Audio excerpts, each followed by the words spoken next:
Welcome to Island Frontlines, your go-to source for in-depth analysis on global issues that matter.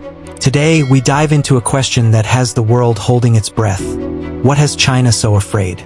For years, China has asserted its dominance in the South China Sea, flexing its military muscle and ignoring international law. But now, something has changed. Chinese warships are pulling back, and the once unyielding dragon appears to be retreating. This sudden shift has left analysts and observers puzzled. Why is China, once so fierce in its claims, now reconsidering its tactics? The answer lies in a complex web of legal, diplomatic, and economic pressures.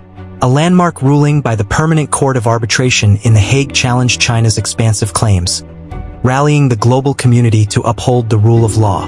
This wasn't just a legal battle. It was a fight for influence and control in one of the world's most strategic regions. The South China Sea isn't just about territorial claims. It's a symbol of broader struggles for power in the 21st century. As the dragon pulls back its claws, the world watches closely. What does this retreat mean for the future of the region and the global balance of power? In 2016, the Permanent Court of Arbitration delivered a ruling that shook the foundations of China's ambitions in the South China Sea. The court declared that China's historic claims, based on the so-called 9-dash line, had no legal basis under the United Nations Convention on the Law of the Sea, UNCLOS. This ruling was a significant blow to China's efforts to dominate the region and a victory for nations like the Philippines, which had long contested China's claims. But instead of backing down, China doubled down. Warships patrolled disputed waters, fighter jets roared through the skies, and artificial islands sprang up, turning reefs into military bases. China's message was clear. They weren't going anywhere, no matter what the court said. International response. However, the world was watching, and China's actions didn't go unnoticed.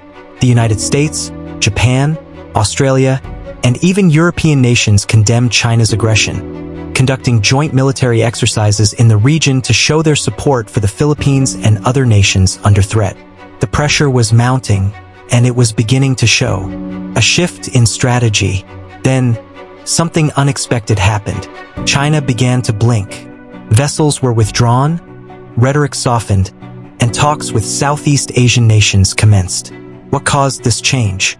It was a combination of sustained international pressure, the threat of economic sanctions, and China's growing isolation on the global stage. The Philippines' triumph. For the Philippines, this was more than just a legal victory. It was a triumph of national pride. The streets filled with celebrations as Filipinos rejoiced in their modern-day David and Goliath story. This ruling not only affirmed the Philippines' rights over its territorial waters, but also sent a powerful message to the world.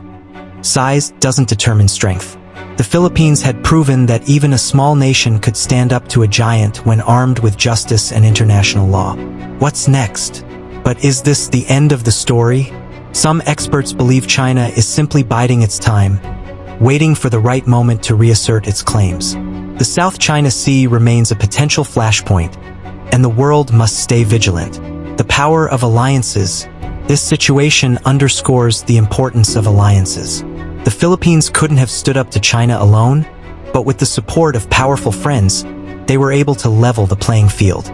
It's a reminder that in an interconnected world, we must stand together against those who threaten the rules-based order. Economic realities. China's retreat also highlights the power of economic pressure. As a trade-dependent nation, China can't afford to be isolated from the global market.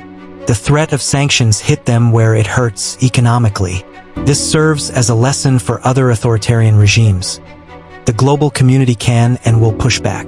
So what does the future hold? Only time will tell, but one thing is certain. The South China Sea will continue to be a focal point of geopolitical tension. At Island Frontlines, we'll be here to keep you informed, breaking down the complexities of global issues so you can stay ahead of the curve. Don't let the news cycle pass you by. Subscribe to Island Frontlines, hit that notification bell, and join us as we navigate the uncertain waters of today's world.